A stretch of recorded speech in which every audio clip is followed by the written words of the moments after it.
This video is about why not just use one Mac?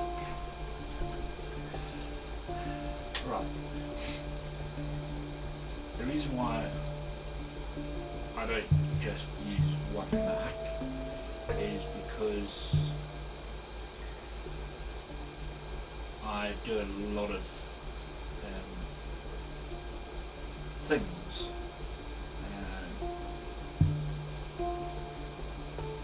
If I use the one Mac,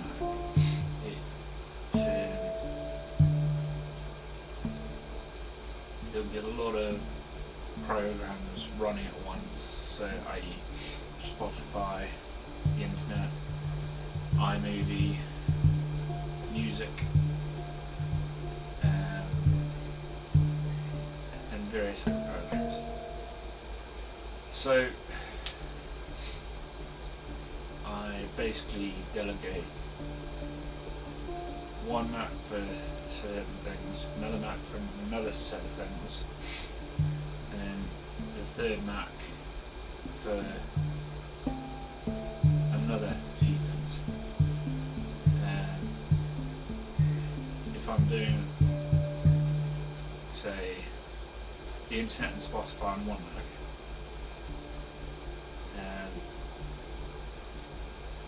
I'd just purely use that Mac for that, which is basically this one for the time being. I also use it for business as well, so it does a lot of work. Then the other Mac, which is that one over my right shoulder, I use that for video editing and music downloading, stuff like that. So, but if I'm video editing, it does use quite a lot of cache and RAM, if you know what that is. I'm not going to explain about it. So when I video edit on that Mac, I use my third Mac for downloading music, because when video editing, it takes a while for the videos to sort of go into the iMovie program itself, and let alone save onto desktop when I'm done with it. So hence why I use my third Mac for downloading music and whatever I need to use it for.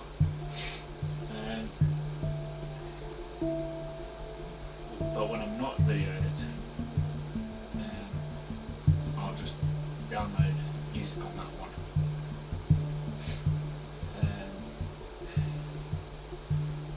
I'm using that third iMac, or will be using it for the server. So once I've built up a number of drives and a number of caddies, sorry, my nose is very good. When I built all that up, everything from, well, technically both Macs, but predominantly from my drives in that cupboard onto there. So when the drives are full, I transfer all the data from one drive onto the server drives, and once I know, or make sure I know that the data from the one drive is on there, on the other drives, I then put that one drive back in and format both the main and back, and build up that way.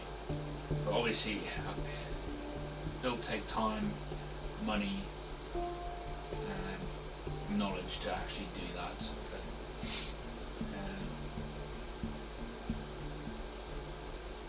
although I don't really know much about servers, but what I do know is that they technically hold all the data that goes in and out,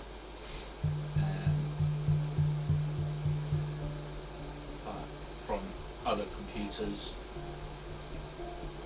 and gets stored, and they have redundancy hard drives as well. So if you set the servers to like, let's say if you've got like 100 drives at 20 terabytes each, and if one fails, the other drives hold on to that memory until you replace it. But if 3 goes, the data's lost out of those 3 drives. You can't retrieve it. So it's kind of that scenario. If you heard of Linus Tech Tips, go to his channel. He can explain it better than I can because he's a computer whiz. But he uses Windows and Linux or Linux or something, whatever it is. So yeah, he deals with that sort of stuff. But I'm a Mac person, so he will explain it better than I would. Yeah, other than that, that's why I've got 3 Macs, and why I've got 4 MacBook Pros when you only need 1. I know I've explained it before. 1 to DJ on. Well, let's start with 2. 1 to DJ on,